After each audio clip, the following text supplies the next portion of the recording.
Hello students, welcome back to my channel Learn Infinity Maths. Today we will discuss exercise 3.3 of class 9 Ganita Manjari. Now we will start the topic first fractions and rational numbers. 3.3 में जो आपकी जो chapter जो start है वो आपका rational number पर based है. तो इससे पहले हमें इंट्रोडक्शन पढ़ना है फ्रैक्शंस या रेशनल नंबर्स का, जो आपको पता होना चाहिए बेसिक चीज़ें क्या हैं. नाउ आपको पता है फ्रैक्शंस आपने पढ़ा होगा, किसी भी होल का कुछ पार्ट आपको लेना है, number that represent the parts of whole. For example अगर आपके पास कोई एक स्क्वायर की फॉर्म में कुछ चीज़ है या रेक्टेंगल है, उसका आपने हाफ किया तो आप कैसे रिप्रेजेंट करते हो 1/2. तो आपकी ये फ्रैक्शनल फॉर्म है. कैसी है बेटा? Fractional form. तो उन्हीं को फ्रैक्शंस आपने पढ़े होंगे. अगर आपके पास फ्रैक्शन फॉर्म है तो उसके पास आपका एडिटिव इनवर्स भी होता है. आपको पता है उसको नेगेटिव कर देते हैं. एडिटिव इनवर्स मतलब जो ऐड करके आपको टोटल 0 मिले. तो 1/2 का एडिटिव इनवर्स क्या होगा? -1/2. तो बेटा ये फ्रैक्शंस हो गए. और एडिटिव इनवर्स में इसके नेगेटिव साइन भी रिप्रेजेंट कर रहा है. तो ये सारे जितने भी ये मिलकर आपका जो इंटीजर्स की फॉर्म में रिप्रेजेंट कर रहे हैं, ये आपके क्या होंगे? Rational numbers. क्या होंगे? Rational numbers. इंटीजर्स का यूज़ किया गया है और पॉजिटिव भी है नेगेटिव भी है, तो ये रेशनल नंबर्स हैं. तो बेसिकली जो रेशनल नंबर्स की डेफिनेशन है वो किस तरीके की होती है? P/Q की फॉर्म में आपके पास कोई नंबर होगा. P/Q की फॉर्म में नंबर होगा where P and Q are integers. P and Q क्या होंगे? आपके इंटीजर्स होंगे. और आपके पास जो Q है वो नॉट इक्वल टू 0. जो आपका डिनोमिनेटर है वो आपका 0 नहीं होना चाहिए, क्योंकि 0 से कोई भी वैल्यू डिवाइड नहीं होगी, वो नॉट डिफाइंड होगा. तो आपके पास कोई भी नंबर P/Q की फॉर्म में P और Q दोनों क्या होने चाहिए? आपके इंटीजर्स होंगे. मतलब पॉजिटिव या नेगेटिव कुछ भी हो सकता है. नेगेटिव साइन आपका डिनोमिनेटर भी हो सकता है, न्यूमरेटर में भी हो सकता है. और Q आपका 0 नहीं होना चाहिए. तो ये आपके रेशनल नंबर को रिप्रेजेंट करते हैं. फॉर एग्जाम्पल अगर आपके पास 5 है, क्या ये रेशनल नंबर होगा? यस, क्योंकि हम 5/1 लिख सकते हैं. तो ये P/Q की फॉर्म हो गई है, जहाँ पर ये 0 नहीं है, तो ये भी आपका रेशनल नंबर होगा. होपफुली क्लियर होगा. नाउ इसके बाद आपके पास आता है एक फॉर्म आती है आपके पास कि यूनिक रिप्रेजेंटेशन होगी इसकी, कि आपके पास न्यूमरेटर और डिनोमिनेटर में आप किसी की भी नंबर की मल्टीप्लिकेशन कर सकते हो, जिसको आप इक्विवेलेंट फ्रैक्शंस भी बोलते हो. पढ़ा होगा आपने, क्लास 5 में ये सब चीज़ें पढ़ाई गई हैं. नाउ इसके बाद आता है रेशनल नंबर्स की कुछ प्रॉपर्टीज़ होती हैं. नाउ सी फर्स्ट है आपकी इक्वलिटी. इक्वलिटी को रिप्रेजेंट करने के लिए दो रेशनल नंबर्स को कैसे इक्वल बोला जा सकता है वो हम एक्सरसाइज में पढ़ेंगे. एडिशन और सब्ट्रैक्शन करना है टू रेशनल नंबर्स का. मल्टीप्लिकेशन और डिविजन्स हम सीखेंगे. और थर्ड कुछ कंडीशन है आपकी कि रेशनल नंबर जो होता है वो close under addition subtraction and multiplication. मतलब अगर आप दो रेशनल नंबर्स को ऐड कर रहे हो तो थर्ड नंबर भी आपको रेशनल नंबर मिलेगा. अगर आप सब्ट्रैक्ट कर रहे हो तो भी आपको सब्ट्रैक्शन के बाद आपको रेशनल नंबर मिलेगा. सेम आपका मल्टीप्लिकेशन के केस में है. बस डिवीज़न के केस में कुछ एक्सेप्शनल केसेस हैं, क्योंकि हम 0 से डिवाइड नहीं कर सकते, तो उस चीज़ में आपकी कंडीशन डिवाइड 0 से नहीं होता है, इसलिए वो डिवीज़न का केस फॉलो नहीं करता. Now we will start exercise 3.3. बहुत इजी एक्सरसाइज है, बेसिक्स है, बस आपको ध्यान से कुछ चीज़ें समझनी है, उसके बाद हम क्वेश्चंस करेंगे. Exercise 3.3 question number 1 first part. आपको प्रूफ करना है रेशनल नंबर्स इक्वल है या नहीं है. रेशनल नंबर्स की इक्वलिटी आपको प्रूफ करनी है. फर्स्ट पार्ट में एक है हमारे पास 2/3 और दूसरा है हमारे पास 4/6. आपके पास 2/3 और 4/6 है. आपको इन्हें प्रूफ करना है कि ये प्रूफ मतलब आपको प्रूव करना है ये ऑलरेडी इक्वल है, बट आपको प्रूव करना है कि इक्वल क्यों है. आपके पास दो ऑप्शंस हैं. या तो आप 2/3 को ऊपर नीचे 2 से मल्टीप्लाई कर दीजिए, या फिर आप इसकी लोएस्ट फॉर्म डिवाइडेड बाय 2 कर लीजिए. देखो एक ये वाला मेथड है 4/6. अगर आप इसको ऊपर नीचे डिनोमिनेटर और न्यूमरेटर में सेम नंबर से आप मल्टीप्लाई भी कर सकते हो और डिवाइड भी कर सकते हो. एडिशन और सब्ट्रैक्शन का नहीं बोला है, मल्टीप्लिकेशन एंड डिवीजन का बोला. अगर आप ऊपर नीचे इसमें डिनोमिनेटर न्यूमरेटर में 2 की मल्टीप्लिकेशन कर देते हो तो आपके पास आ जाता है 4/6, जो कि इसके इक्वल है. क्लियर है. सेकंड कंडीशन क्या हो सकती है कि 4/6 के आप 2 से डिवाइड कर दो. मेरे अकॉर्डिंग आपको लोएस्ट फॉर्म चूज करनी चाहिए डिवीजन, क्योंकि लोएस्ट फॉर्म से ही आप इसको छोटी वैल्यू में कन्वर्ट करो, इसको बड़ा मत बनाओ। वो ये इजी और आपके लिए आगे ज़्यादा कन्वीनियंट होगा। तो ये 2/3 एज इट इज़, और जब आप इसको सॉल्व करोगे divided by 2 you will get 2/3, these are equal. Clear है? सेकंड पार्ट देखिए, 5/4 एंड 10/8। अगेन 5/4, अगर आप इसको सॉल्व करोगे तो ये क्या आएगा 5/4 डिवाइडेड बाय 2 तो क्या आएगा आपके पास 5/4, दीज आर इक्वल। क्लियर है? Third part, -3/5 and -6/10। ये माइनस आप डिनोमिनेटर में भी लगा सकते हो, न्यूमरेटर में भी, इसको भी सेम, कोई चेंजेस नहीं आएंगे। सामने में लगा हुआ है, बुक में साइड में है तो आप साइड में ऊपर भी ले सकते हो, इसे नीचे भी ले सकते हो, कोई प्रॉब्लम नहीं है। आपके पास ये दोनों वैल्यूज़ गिवन है। नाउ 3/5, इसको बेटा 2 से डिवाइड करोगे तो क्या आएगा 3 और 5, तो -3/5। क्लियर है? होपफुली क्लियर होगा। Now fourth part, 9/3 and 3। ये ऑलरेडी एक होल नंबर है, इसको लोएस्ट फॉर्म में बनाने की जरूरत नहीं है। इसे देखिए 3 1 ज़ा 3, 3 3 ज़ा, तो 3 is equal to 3, hence proved. कुछ बच्चे शॉर्टकट का ट्राई करेंगे कि मैम क्रॉस मल्टीप्लीकेशन होते हैं 6 2 ज़ा 12, 4 3 ज़ा, फिर आपको ये नेगेटिव नंबर्स में प्रॉब्लम होगी, इसलिए इसको थोड़ा इग्नोर करिए, ज़्यादा शॉर्टकट के चक्कर में मत पड़ना। बेसिक कंसेप्ट आप समझ कर चलिए तो आपके लिए फिर वो क्रॉस मल्टीप्लीकेशन भी आपको ईजिली आ जाएगा। अगर आपको बेसिक्स पता है तो सारे शॉर्टकट भी पता होंगे। This was the question number 1। Now move to question number 2। Question number 2 start करिए। हमें क्या चेक करना है, सम करना है। जैसे आपने फ्रैक्शंस का सम पढ़ा है ऐसे ही आप रेशनल नंबर्स का सम पढ़ोगे।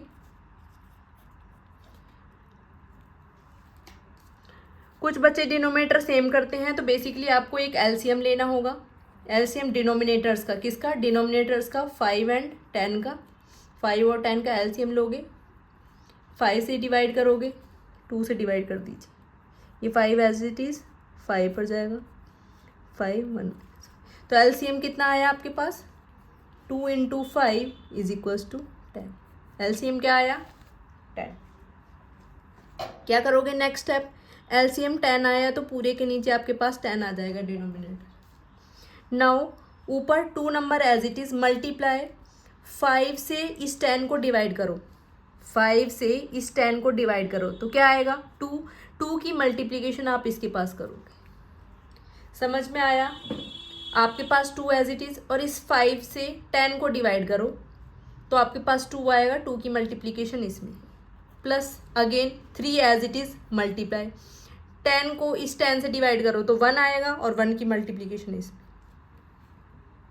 यही इंपॉर्टेंट स्टेप था, इसको ध्यान से समझिए। अगेन जो आपके पास डिनोमिनेटर है उनका हमें एलसीएम लेना है। एलसीएम आया 10 तो आपने एलसीएम 10 लिखा, 2 एज इट इज़ मल्टीप्लाई किस नंबर से होगा, इस 5 से इस 10 को डिवाइड करना है तो 2 आया और 2 की मल्टीप्लिकेशन हम इसमें कर देंगे। Simply 3 as it is multiply 2 से इसको डिवाइड कर 10 से इसको डिवाइड करेंगे तो 1 आया, 1 की मल्टीप्लिकेशन। नाउ 2 2 ज़ा 4 प्लस 3/10 यू विल गेट 7/10। क्या आया आपके पास 7/10। होपफुली क्लियर होगा। Now move to the second part. Easy questions हैं, अगर आपको कंसेप्ट समझ में आ गया तो आप इजीली सॉल्व कर लोगे।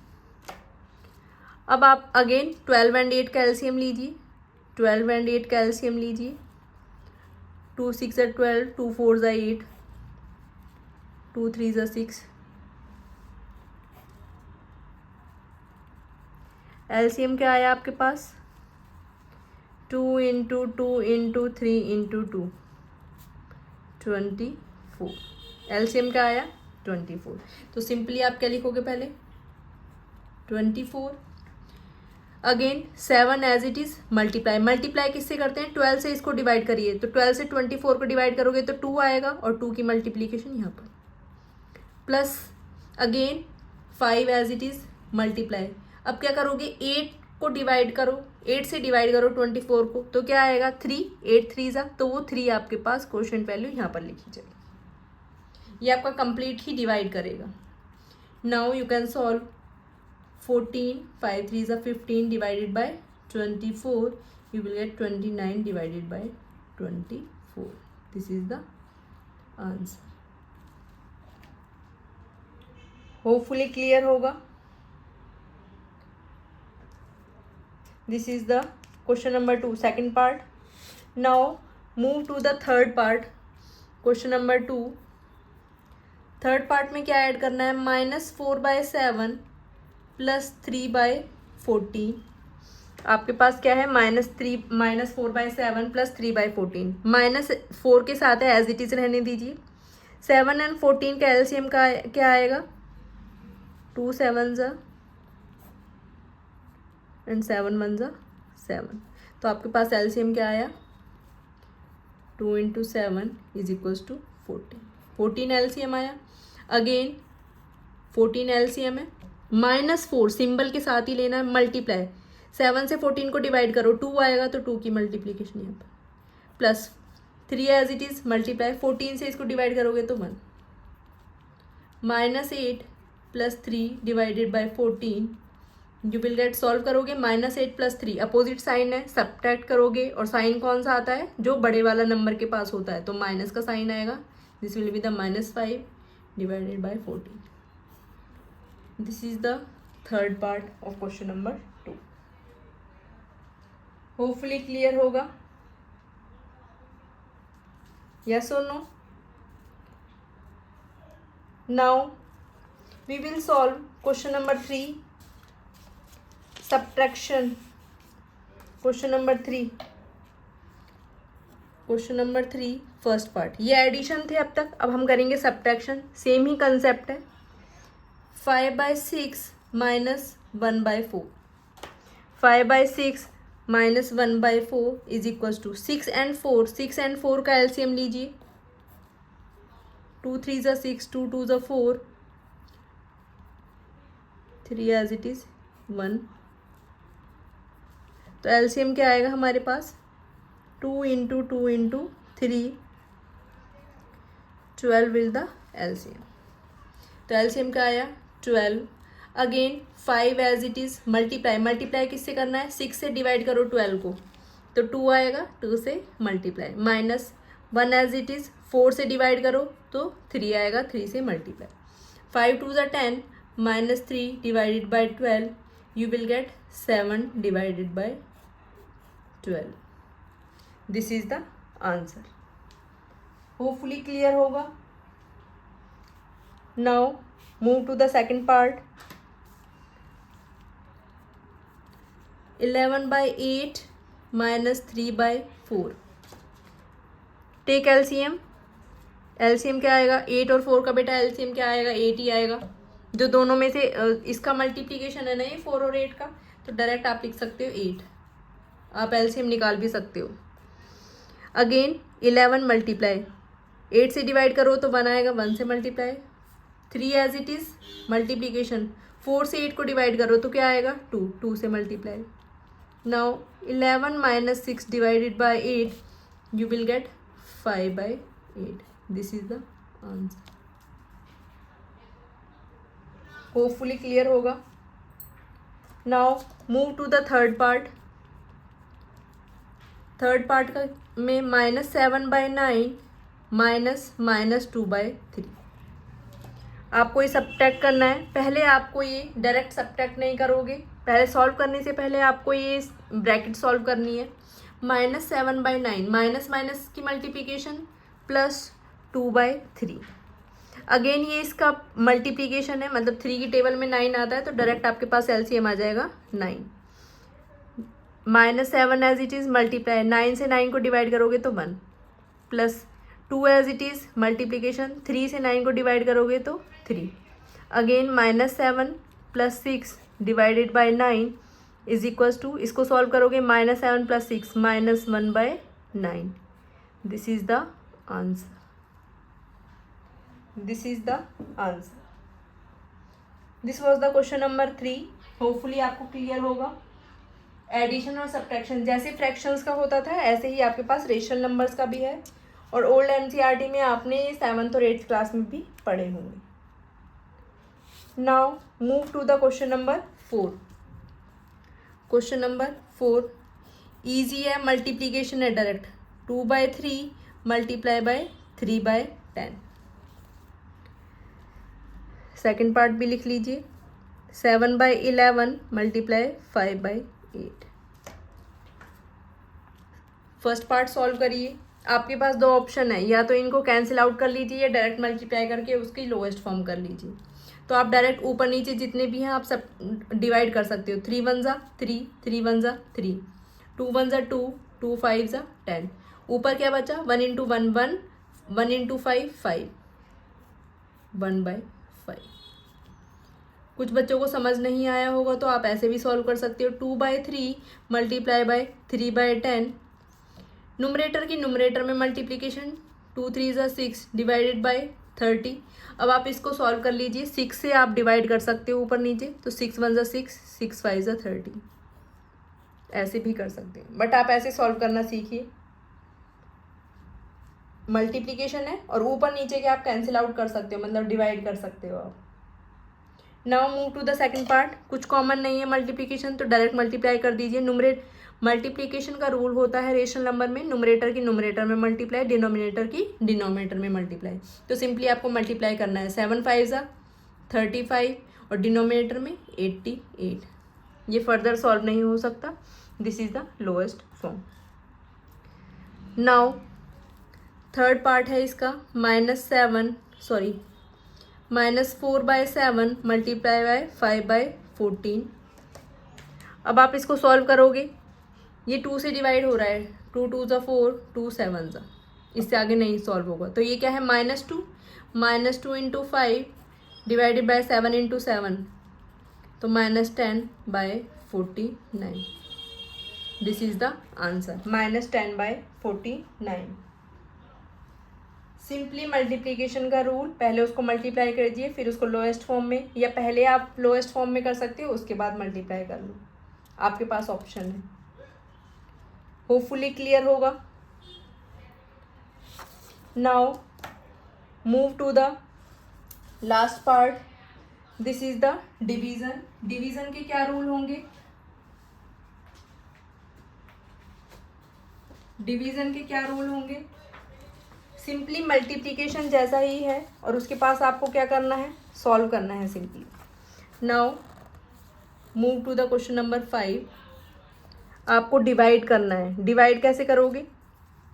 फर्स्ट पार्ट सॉल्व करिए। 2/3 डिवाइडेड बाय 3/10। डिवीजन में आपको क्या ऐड करना है? एक एक्स्ट्रा स्टेप है मल्टीप्लिकेशन की जगह, 2/3। डिवीजन का रूल है कि जो भी आपके पास बाद में, फर्स्ट वाला नहीं सेकंड वाला, बहुत से बच्चे कंफ्यूज होते हैं, फर्स्ट वाले को कर देते हैं, फर्स्ट वाला एज इट इज।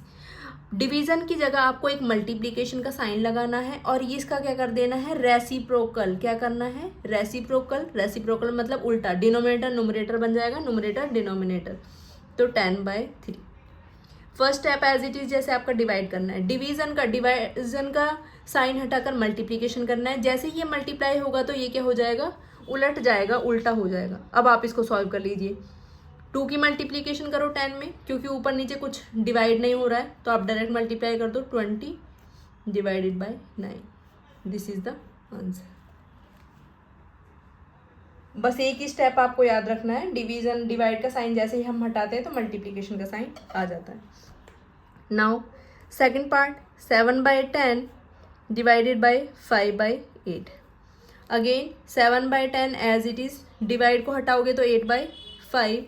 अब आप इसको सॉल्व करोगे तो 7 8 ज़ा 56 डिवाइडेड बाय 50। 2 से डिवाइड कर दो तो 28 divided by 25। This is the answer. या आप इसको 2 से यहाँ पे भी सब डिवाइड कर सकते थे। This was the second part. Third part क्या है आपके पास? थर्ड पार्ट है -4/7 डिवाइडेड बाय 5/14। तो -4/7 अगेन मल्टीप्लीकेशन का साइन और 14/5। 7 1 ज़ा 7, 7 2 ज़ा 14, -4 × 2 -8 /5। This is the answer. This is the answer of question number 5 third part. Hopefully आपको क्लियर होगा। डिवीजन के रूल में बस आपको मल्टीप्लिकेशन का साइन लगाना है और इसको रिवर्स कर देना है, मल्टीप्लिकेशन का साइन लगाना है, इसको रिवर्स कर देना है, इसके पास आपके आंसर्स आ जाएंगे। होपफुली आपको क्लियर होगा। लास्ट के 3 क्वेश्चंस आपको नेक्स्ट वीडियो में मिलेंगे। You can see in my play list. Okay, good luck.